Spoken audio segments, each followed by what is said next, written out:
Père, utilise-moi, Père, la nation,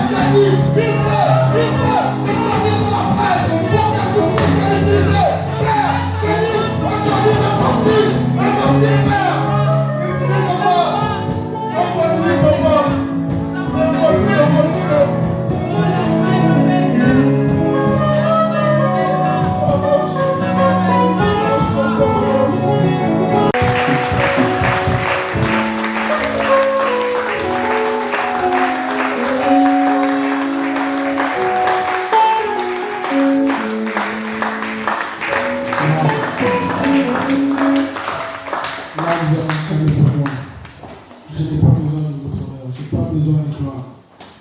Je veux que nous fassions le bruit pour le Créateur de toutes ces choses. Ce qui a fait aujourd'hui toutes ces choses. J'aimerais qu'on se mette debout dans la présence de Dieu. Dans la présence de Dieu.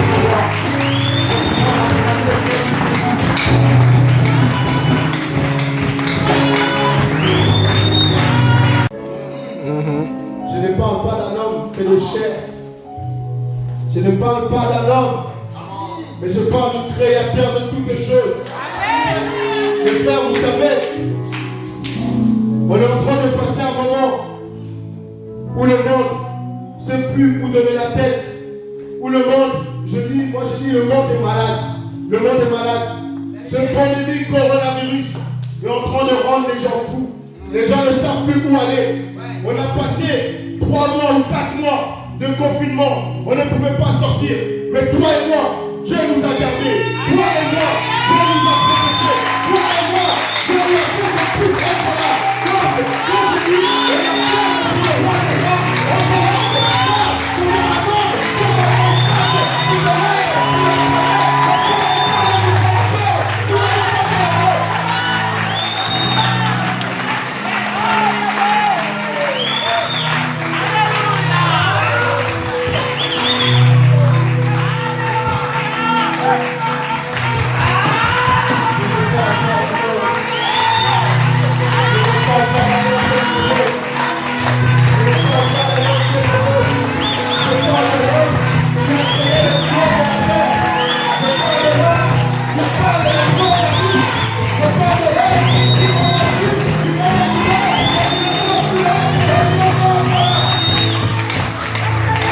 sans pourtant remercier l'homme de Dieu. Je tiens à préciser, je ne suis pas pasteur, je ne suis pas évangéliste, je ne suis qu'un simple frère comme vous. Je suis qu'un simple frère, je n'ai rien de plus que vous, rien du tout. Dieu m'a juste fait grâce de venir aujourd'hui dans ce lieu pour parler de sa part. Mais je n'ai rien de plus. J'aimerais honorer l'homme de Dieu qui m'a fait confiance pour me permettre de venir jusqu'ici à Rennes et passer à la chair. L'homme de Dieu, je vous honore. Que Dieu vous bénisse.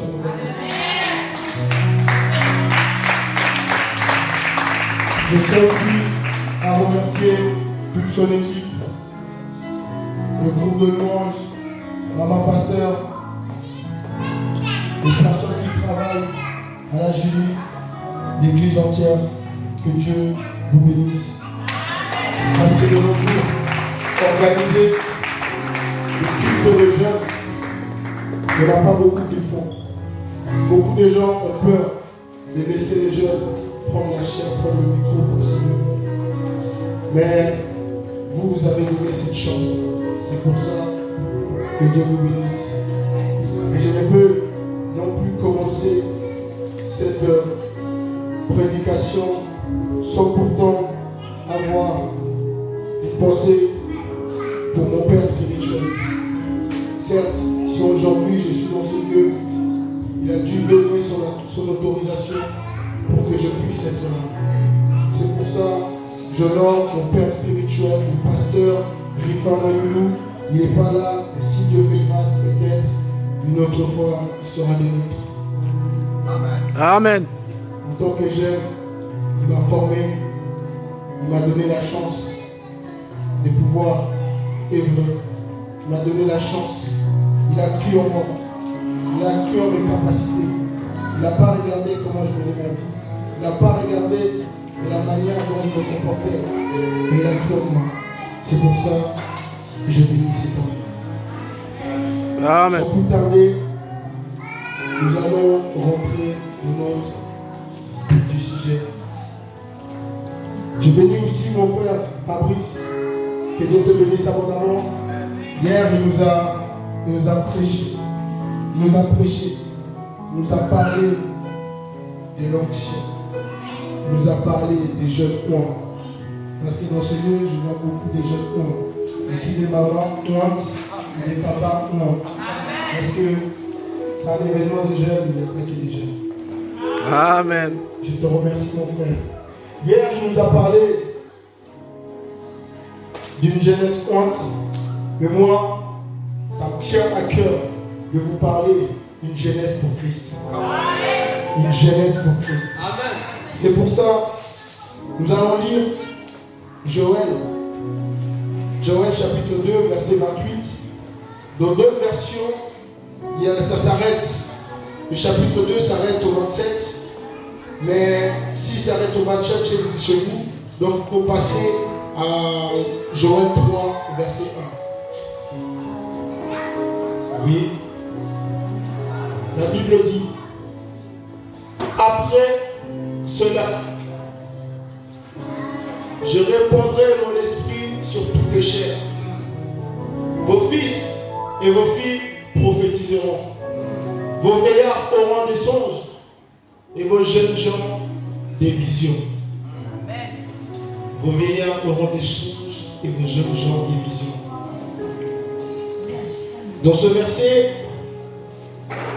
Joël a reçu une vision d'une époque où il sera octroyé sur toute chair un déversement de l'esprit. Octroyé qui veut tout simplement dire accordé. Et Ézéchiel, on parle également. Il parle d'un déversement de l'esprit. Cette prophétie est une promesse immuable. Ça veut dire immuable, veut dire une promesse qui ne change pas. Une promesse qui reste identique. Même si les années passent, même si des siècles passent, mais cette prophétie-là ne changera pas jusqu'à ce que ça va s'accomplir. Amen. Donc, comme je disais, cette prophétie est une prophétie immuable, adressée à tous ceux qui ont accepté Christ comme Seigneur. Afin qu'ils soient remplis, afin qu'ils soient tous remplis du Saint-Esprit. Par là, nous comprenons quoi? Par là, nous comprenons que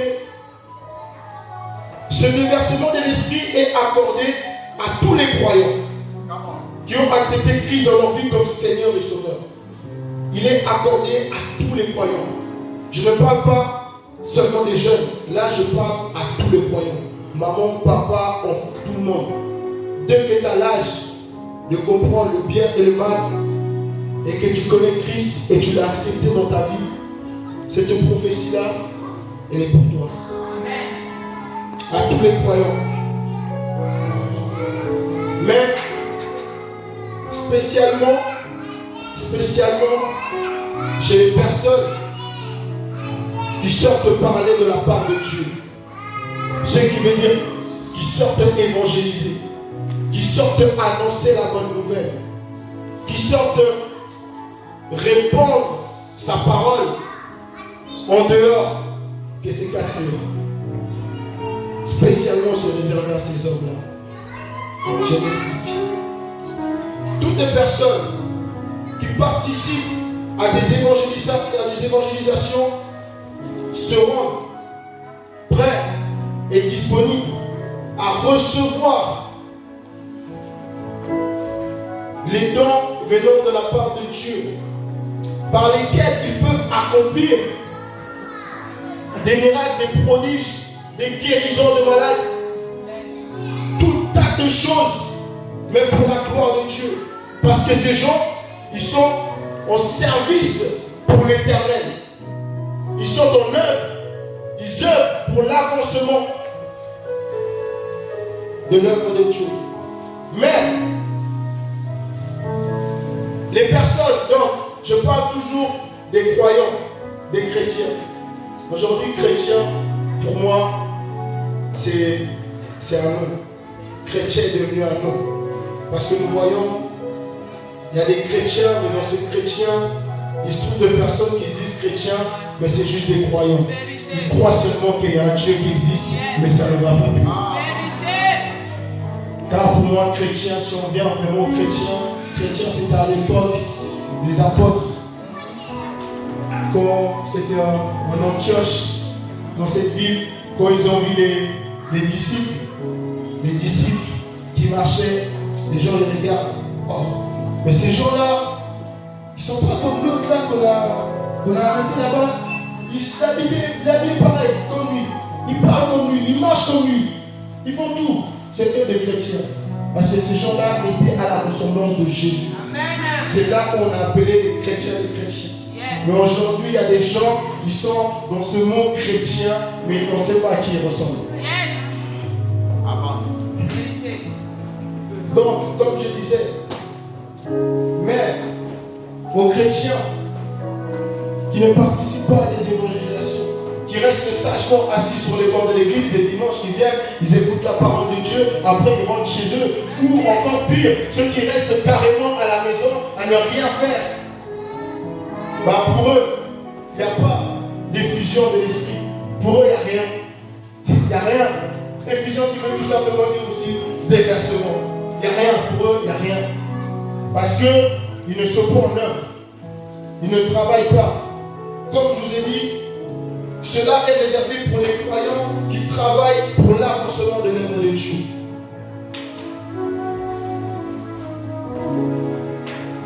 Pierre cite ce passage dans Actes des Apôtres, chapitre 2, versets 17 à 21, nous n'allons pas lire.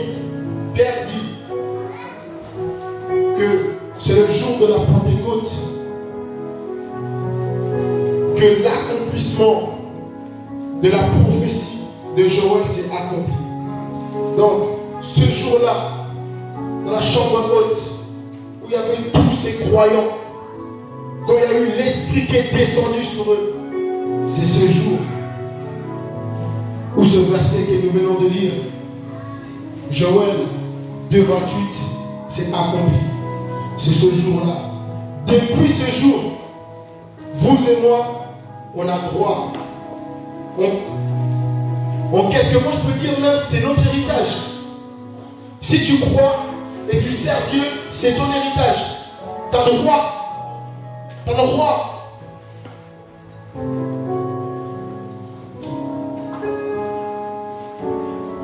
C'est pour cela, Joël se voit révéler que l'un des premiers effets de l'effusion de l'Esprit sera la transmission et la distribution de dons. La manifestation de l'Esprit à travers les dons révèle la présence de Dieu parmi son peuple. Amen. Je ne sais pas si vous suivez ma comprendre. La manifestation de dons révèle la présence de Dieu au milieu de son peuple. Donc quand l'Esprit ce jour-là de la Pentecôte est descendu, ça montait à tous les non-croyants qui étaient là, qui avaient un Dieu au milieu d'eux. Est-ce que nous pouvons mettre 1 Corinthiens 14, versets 24 à 25, s'il vous plaît?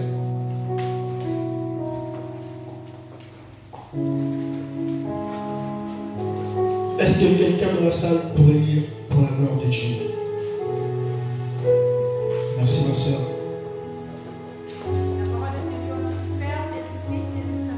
Amen. Mais si tout prophétise et qu'il souvienne quelques non-croyants ou un homme du peuple, il est convaincu par tous, il est jugé par tous. 25. Il faut que ça avance. Verset 25, s'il vous plaît. Merci. Les secrets de son cœur sont dévoilés, de telle sorte que, tombant sur sa face, il adorera Dieu et publiera que Dieu est réellement au milieu de vous. Amen. C'est pour ça l'apôtre Pierre, il a dit que si l'apôtre Pierre, il a dit que si, imaginons, dans cette assemblée, rentre un non-croyant, quelqu'un qui ne croit pas en Dieu, quelqu'un, comme on dit de nos jours, athée, tu ne crois à rien. Lui, son Dieu, c'est lui-même. Rentre et vois que les gens commencent à prophétiser sur ta vie. Ils commencent à dire des choses cachées que personne ne sait, que seul lui sait. Commence à raconter sa vie, des choses passées il y a 10 ans. Cette personne va croire que réellement il y a un Dieu au milieu de ce peuple, que réellement il y a un Dieu qui existe. C'est pour ça aussi l'apôtre Paul, il a rappelé l'importance des dons prophétiques. L'importance des dons prophétiques. Voici l'importance que nous devons savoir.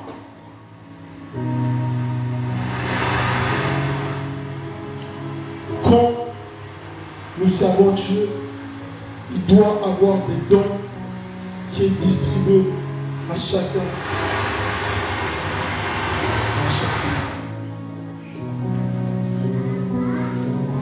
Maintenant, j'aimerais m'adresser spécialement aux jeunes.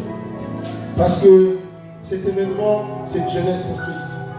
Amen. Là, maintenant, on va rentrer dans notre thème, une jeunesse pour Christ. Chapitre 2, verset 17. Voilà. Moi, j'aime bien lire de ma version. Voici ce qui arrivera dans les derniers jours, dit Dieu. Je répandrai mon esprit sur tous les hommes. Vos fils et vos filles parleront en mon nom. Moi, dans mes écrits, je me suis arrêté là. Je ne suis pas allé plus loin. Je vous ai déjà dit que c'est réservé à tout le monde. Maintenant, je m'adresse aux jeunes, à la jeunesse. Mais quand je parle aux jeunes, les mamans, les papas, vous n'êtes pas inscrits. Parce que Dieu peut vous renouveler. Bon, vous ne serez pas jeune physiquement, mais vous deviendrez jeune spirituellement. Donc, voici ce qui arrivera dans les derniers jours, dit Dieu. Je répandrai mon esprit sur tous les hommes. Vos filles et vos fils parleront en mon nom. Là, j'attire votre attention. Dieu lui a dit, voici ce qui arrivera dans les derniers jours. Donc, si on nous a dit un peu plus haut que, à l'époque, au temps de la Pentecôte, le jour de la Pentecôte, cela où s'est accomplie la prophétie de Joël, ça veut dire que les derniers jours ne datent pas d'aujourd'hui. Ça veut dire que, parce que des fois les gens parlent, non, là on vit la fin des temps, on vit les derniers temps, mais ils se disent, arrête, moi j'ai encore des choses à faire, on n'est pas encore arrivé. Non, les derniers jours ne datent pas d'aujourd'hui, c'est la Bible qui le dit. La Bible dit, dans les derniers jours, je répandrai mon esprit sur toute chair. Vos filles et vos fils prophétiseront. Et quand on a lu dans Actes des Apôtres, ça nous dit que cette prophétie s'est accomplie le jour de la Pentecôte. Donc le jour de la Pentecôte, tu n'étais pas né, je n'étais pas né. Le jour de la Pentecôte, on n'existait pas. Le jour de la Pentecôte, tes parents, mes parents n'existaient pas. Mais depuis ce jour-là, la prophétie s'est accomplie. Donc depuis ce jour-là, on avait déjà mis le pied dans les temps de la fin. Et sauf que les gens ne réalisent pas. Réalisons que nous vivons les temps de la fin. Je vais vous montrer que là, on est vraiment dans les temps de la fin. C'est pour ça que je dirais à quelqu'un dans cette salle, rachète le temps, car les jours sont mauvais. Rachète le temps, car les jours sont mauvais. Rachète le temps, car Dieu ne va pas tarder à revenir. Rachète le temps. Rachetons le temps. Vous savez, on ne va pas lire. On va survoler. Dans Ésaïe, chapitre 47, verset 8 à 9, la Bible nous parle d'une mer qu'on appelle la mer morte. La mer morte est une mer qui se situe entre la Jordanie, la Cisjordanie et l'Israël. Cette mer-là, la Bible dit, il n'y avait pas de vie. Il n'y a pas de vie. Les poissons ne peuvent pas vivre. Il n'y a même pas des végétations qui peuvent pousser aux alentours. Pourquoi? Parce que cette mer-là, elle avait un taux de sel qui dépassait les autres mers. Elle avait 8,6 fois plus de taux de sel dans cette mer. Ce qui faisait qu'il ne pouvait pas y avoir de la vie. Personne ne pouvait vivre là-dedans. Mais la Bible nous dit, lorsque le torrent qui coulera vers l'est du pays viendra se rencontrer avec cette mer, il y aura de la vie. Il y aura de la vie. Et là, au moment où je vous parle, il y a des poissons dans cette mer. Au moment qu'on parle, il y a des végétations qui poussent. Il y a de la vie. Prophétie. J'invente pas. On vit une époque où il y a Internet. Vous pouvez aller voir. La date, je pense que c'est le 3 octobre 2018. C'est des photojournalistes israélites qui l'ont découvert. Vous pouvez aller voir. Je ne vous raconte pas des bêtises. Je ne raconte pas des bêtises. Là, je vais vous montrer quelque chose. Est-ce que nous pouvons mettre l'image de Damas?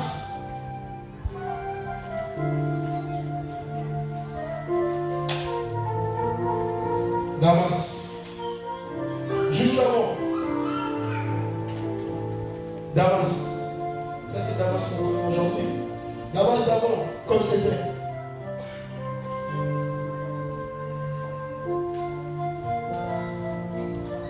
C'est pas grave si ça ne vient pas. Mais vous verrez, ça va arriver. La Bible nous dit, dans Ésaïe chapitre 17, verset 1. La Bible nous dit que Damas sera supprimée. Elle ne sera plus une ville. Elle ne sera qu'un tas de ruines. Vous avez vu les images? Ça, c'est le Damas d'aujourd'hui. C'est juste pour vous montrer que je suis juste en train de vous dire qu'est-ce qui est écrit dans la Bible. Je ne suis pas en train d'inventer des histoires. Je vous dis juste qu'est-ce qui est écrit dans la Bible. Ça, c'est au jour d'aujourd'hui. Damas, que nous connaissons. Et la Bible nous dit, lorsque vous verrez ces prophéties s'accomplir, sachez-le que vous êtes dans le temps de la fin. Lorsque vous verrez ces prophéties s'accomplir, sachez-le que vous êtes dans le temps de la fin. Ça ne date pas d'aujourd'hui. La prophétie, le prophète Ésaïe, quand il a dit ça, ça date des milliers d'années.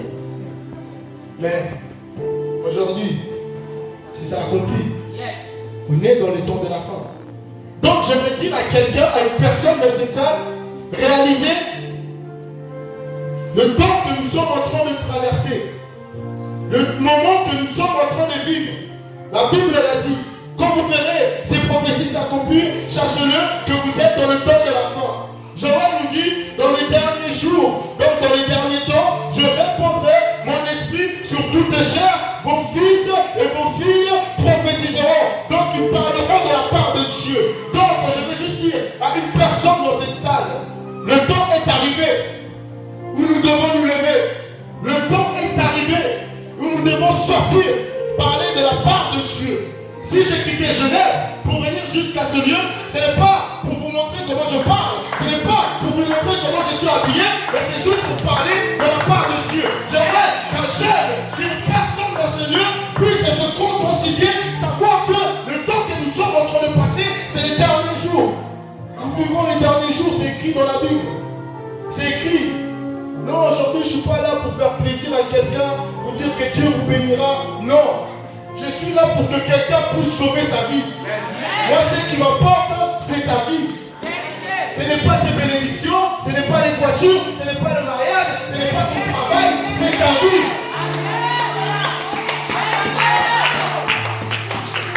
Et après avoir sauvé ta vie, après que tu te sois mis en sécurité, eh bien, il y a des autres dehors qui t'attendent. Parce que moi, je vous dis, moi, j'ai été sauvé pour sauver. Je n'ai pas été sauvé pour rester assis dans le banc de l'église.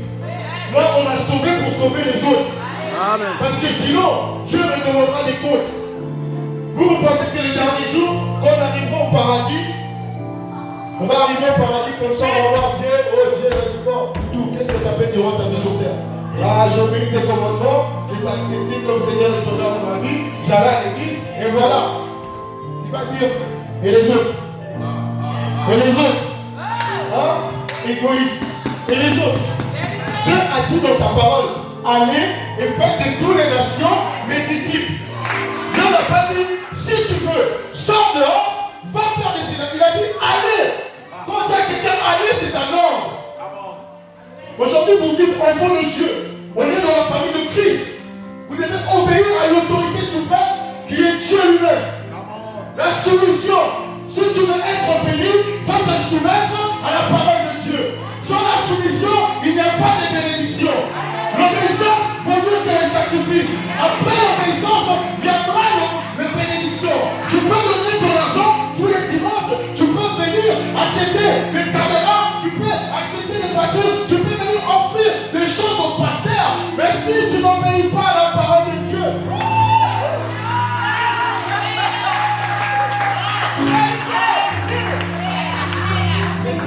si tu n'obéis pas à la parole de Dieu, tout ce que tu fais, c'est mort.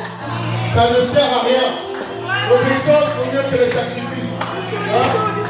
Autant que Fanzala. Pourquoi? Mais si tu n'obéis pas à la parole de Dieu, mon frère, ma soeur, tu perds ton corps. Tu perds ton corps. Là, je dis, tu gênes même plus, mais tu fais le régime. Tu fais le régime pour toi. Tu perds ton temps. À comprendre vraiment. Nous sommes dans les temps de la fin. Vous allez bien comprendre. Disons, Luc, chapitre 12, versets 54 à 56. Luc 12, 54 à 56. Voilà. Je vais lire chez vous. Puis il s'adressa de nouveau à la foule. Jésus dit, quand vous voyez apparaître un nuage du côté de l'ouest, vous vous dites aussitôt, il va pleuvoir. Et c'est en effet ce qui arrive. Ou lorsque le vent du sud se met à souffler, vous dites, il va faire très chaud. Et c'est ce qui arrive.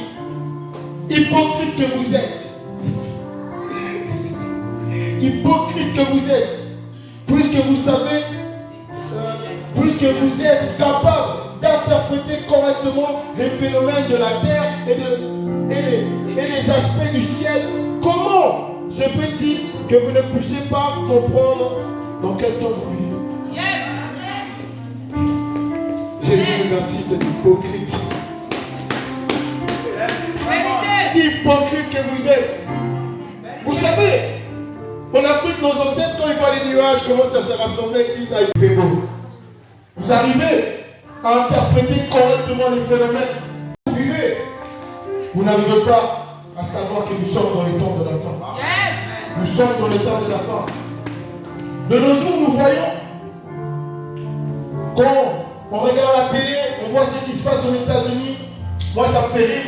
Parce que les gens disent, ah, le raciste, c'est policier blanc, il tue les noirs, si, patati, raciste. Non! C'est juste nous sommes dans les temps de la fin. Ce qui était écrit arrive. C'est pas le fait que c'est raciste. Matthieu 24, même pas rentrer dedans. Mais Matthieu 24, on parle de tout ça. Le temps de la fin des phénomènes de la terre. Quand il y aura des guerres, quand il y aura des nations, deux nations qui vont commencer à lutter l'un contre l'autre. Quand il y aura des épidémies, des pandémies. Coronavirus, il faut pas encore plus. Il faut pas encore plus. Nous sommes dans le temps de la fin. Quand vous voyez en Israël une fille de 16 ans qui se fait violer par 30 personnes. 30 personnes. Ils font la queue devant une chambre d'hôtel pour le violer. Une fille en plus, elle a 16 ans, elle est une. Dans la tête de ces personnes-là, il se passe quoi? Nous sommes dans le temps de la fin. Nous sommes dans le temps de la fin. Bien-aimés,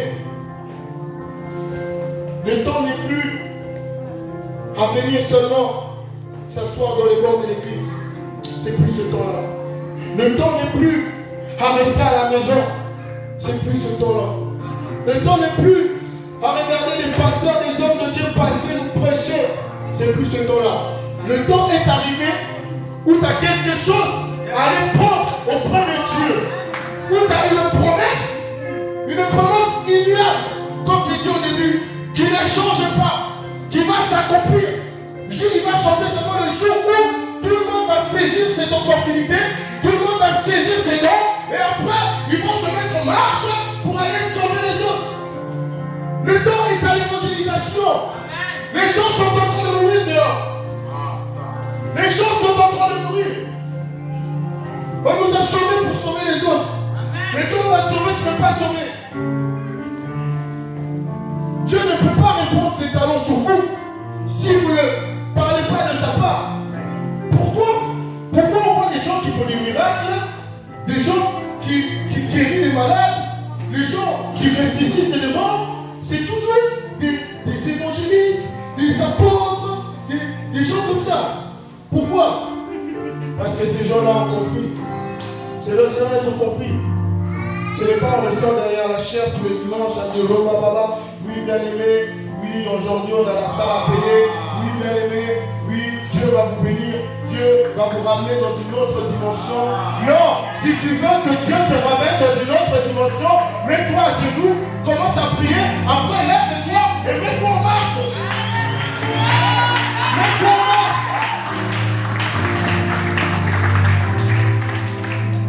Moi je parle aux jeunes. Mais vous, si les mamans et les papas, vous êtes tranquilles dedans. Mais moi, je m'adresse spécialement aux jeunes parce que je suis jeune. Amen. Je suis jeune.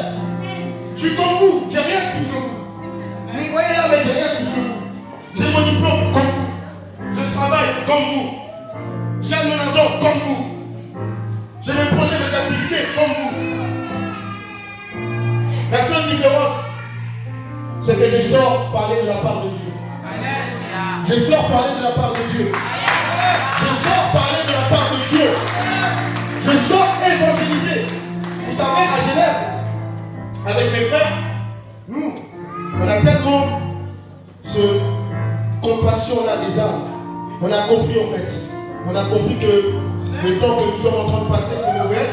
On a compris que si la jeunesse ne se lève pas pour pouvoir sauver les autres, gagner les autres, mais on va commencer à voir nos amis mourir autour de nous, on va commencer à voir nos parents, nos familles mourir autour de nous, et puis le pire dans tout ça, où ils vont aller parce qu'ils ne connaissent pas Dieu. Hein? C'est pour ça que Dieu vous incite hypocrite. Dieu, même pas vous, nous insulte. Parce que moi aussi je suis dans le nord. Il nous incite hypocrite. Parce qu'il dit, vous savez interpréter les phénomènes du ciel et de la terre. Mais vous ne savez pas, si tu es dans quel temps nous vivons. Tous les jours, tu es là avec tes amis, ils ne connaissent pas Dieu. Pendant qu'un jour, tu penses leur parler de Jésus. Pendant qu'un jour, tu penses les inviter à l'église. C'est là, hypocrite. T'es quoi comme ami? Hein? T'es quoi comme ami? On dit que les amis, c'est toujours ceux qui veulent du bien pour les autres. Écoute, toi, tu as la vérité en toi. Tu as la vérité en toi, mais tu ne peux pas la partager. Hein? En ce temps de la fin, les gens sont paniqués. Regardez, on porte des masques parce que, je ne peux même pas dire parce qu'on a peur. Non. Vous savez pourquoi on porte des masques? On porte des masques parce qu'en fait, le monde n'a plus d'espoir. On porte des masques parce que le monde, il ne sait plus vers qui se tourner. Hein? Le monde, il voit. Il y a un truc qui fait rire quand le corps est évangélisé. Il y a un truc qui fait rire. Quand tu viens, tu parles de quelqu'un de Jésus, tu dis Jésus t'aime, Jésus est capable de te sauver, Jésus va te protéger de cette pandémie, et en train de te détourner, il te dit, mais non, il n'existe pas, c'est des histoires. Mais quand on dit même, ton Jésus il est où? Ton Jésus il est où? Mais moi j'ai envie de dire, votre coronavirus il est où? Coronavirus qui a dit? Coronavirus qui a dit?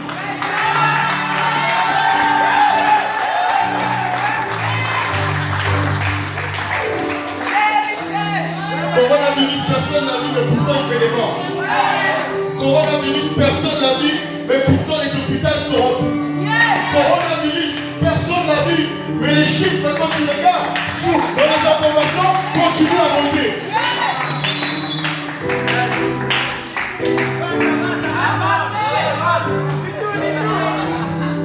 Jésus, personne n'a vu. Hein? Personne n'a vu.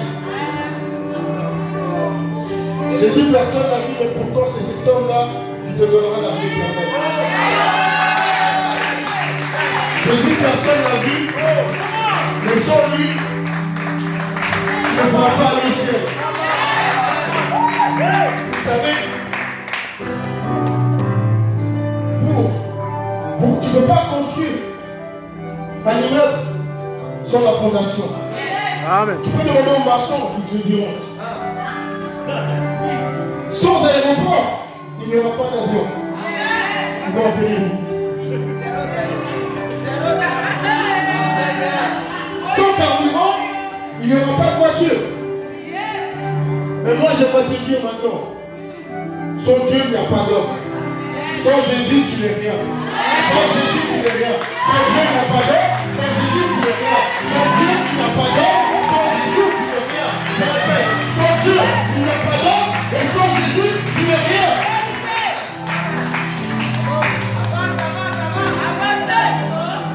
Je parle de la parole de Dieu, mais je suis jeune comme vous. J'ai quitté Genève pour venir dans ce lieu, mais je suis jeune comme vous. Maintenant, j'ai une question. De quoi avez-vous peur? De quoi avez-vous peur? Hein? Je suis la jument. Nous, on entend bien. Franchement, on est bien. On est très très bien. Vous savez, dans le temps des apôtres, ça me fait toujours dire apôtre Paul. Cet homme-là, c'est vraiment un grand homme. Apôtre Paul, il allait dans des villes en ville parler de la part de Dieu. Il allait des villes en ville évangéliser. Il allait des villes en ville. On le frappait. Moi, je peux quitter Genève vers Lausanne, j'évangélise. Le seul truc que je peux arriver, on m'insulte. Non, c'est pas grave. Mais Jésus t'aime quand même. Apôtre Paul, il était obligé des fois de faire semblant qu'il était mort. Pour qu'on le jette juste à l'extérieur du village, et il part. Hein? Mais vous, on vous dit, allez parler de Dieu, ça devient fardeau. Fardeau. Et quand on va parler du mariage, qui veut se marier? Ouais! Qui veut ça? Ouais! Le temps n'est pas à chercher le mariage. Le temps n'est pas à chercher l'argent. Mais le temps est à chercher comment je peux faire pour hériter du royaume de Dieu, pour ensuite sauver les autres.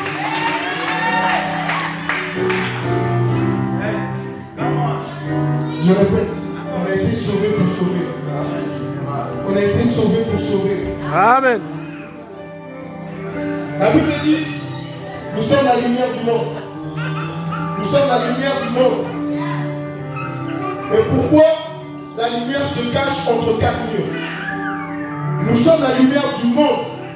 Donc, le monde est dans l'obscurité. Vous, vous êtes la lumière. Parce qu'il n'y aura pas de lumière s'il n'y a pas d'obscurité. Donc, si dehors c'est l'obscurité, vous, vous êtes la lumière, vous devez sortir pour pouvoir éclairer le monde. Vous voyez? Vous n'avez pas compris. Je suis la lumière. Là, on est dehors. Il fait noir. Une fois que je sors de chez moi, il y a plein de gens qu'on ne voit pas.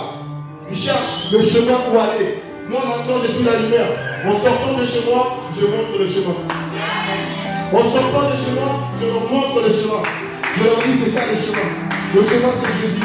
Parce qu'il a dit, je suis le chemin, la vérité et la vie.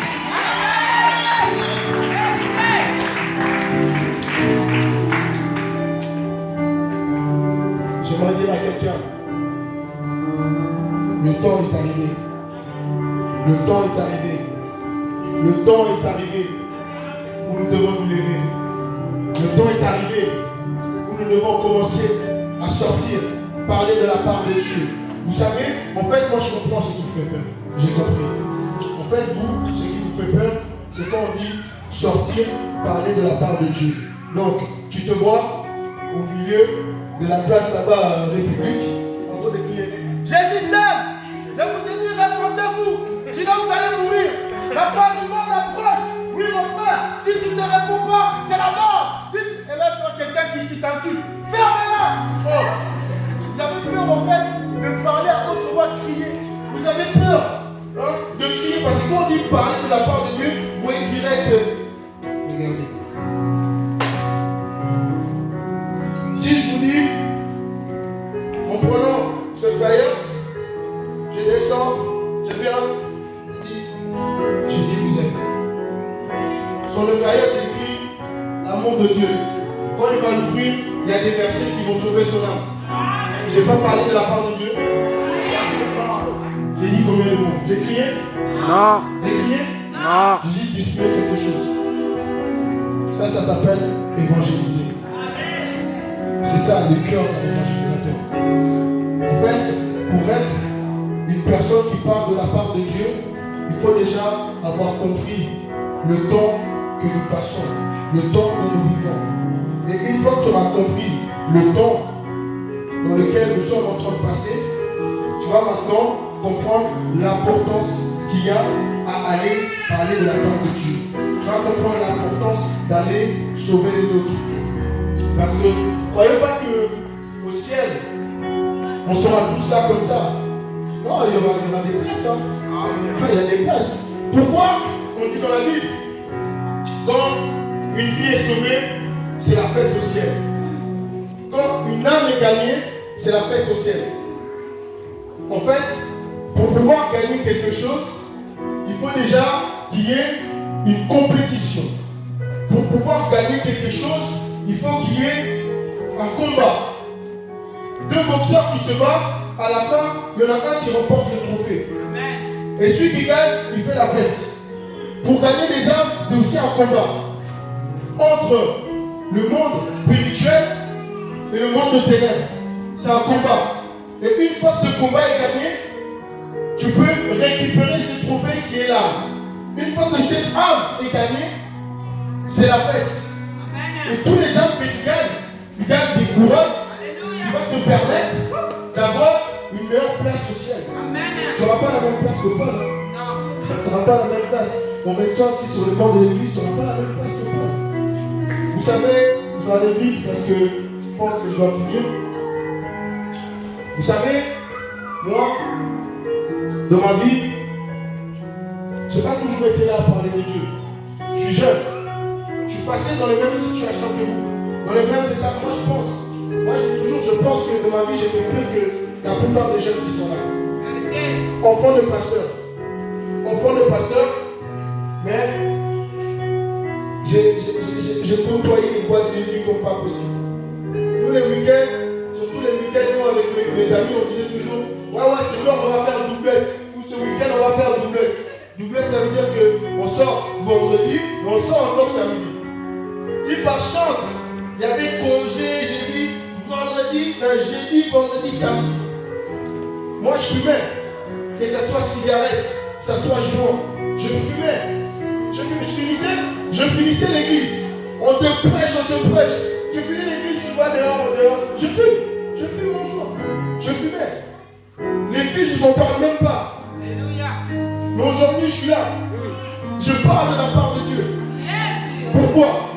Parce que, en fait, je ne réalisais pas dans quel temps je vivais.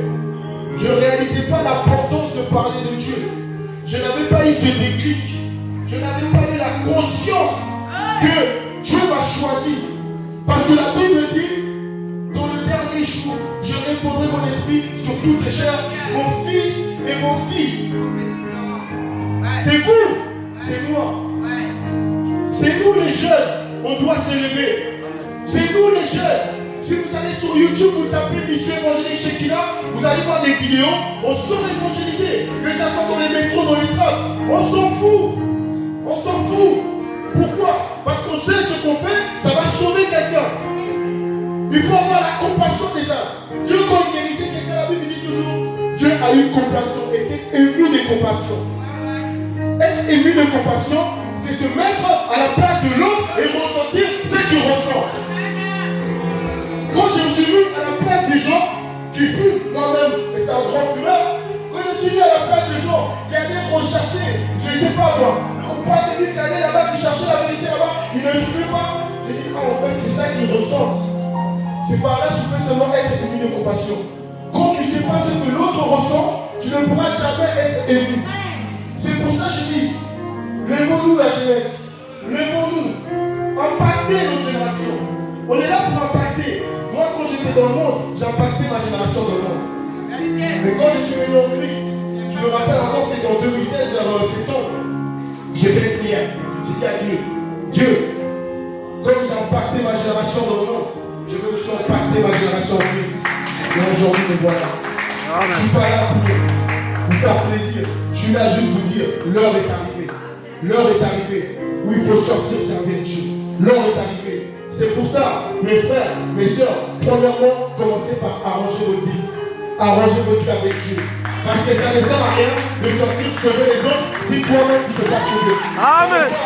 Amen. Amen. Si toi-même, ton cœur n'a pas été gagné par Christ, ça ne sert à rien. Oui, bien-aimé, j'aurais bien voulu continuer, mais le temps. C'est pour ça que je vais appeler papa. Je vais appeler papa pour la prière. Le temps.